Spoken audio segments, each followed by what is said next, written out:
Doctor Yunus সরকার কখনো কখনো spin খেলছে, কখনো পেস খেলছে, কখনো বা স্পেশালি গুগলি খেলছে, মানুষকে বোকা বানাচ্ছে, নাটক করছে। সেই জায়গা থেকে সরকারের যে কোনো কথাতেই মানুষ সহজে আস্থা রাখতে পারছে না, নাকি সত্যিই সরকার আর পারছে না, ভিতরে ভিতরে অনেক কিছু ঘটে যাচ্ছে, ক্ষমতা ছেড়ে দিতে চাইছে। এই কথাগুলো এই কারণেই বলছি যে আপনারা জানেন, হঠাৎ করে সাংবাদিকদের ডেকে সংবাদ সম্মেলন করে এমন ঘোষণা দেওয়ার কী অর্থ থাকতে পারে যে আগামী ডিসেম্বরে নির্বাচন হতে পারে।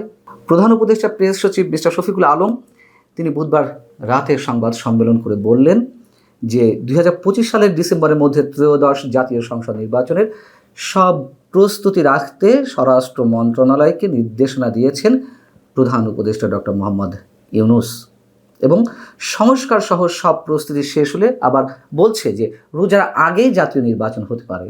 খেলাটা কোথায়? ডিসেম্বর আবার ফেব্রুয়ারি।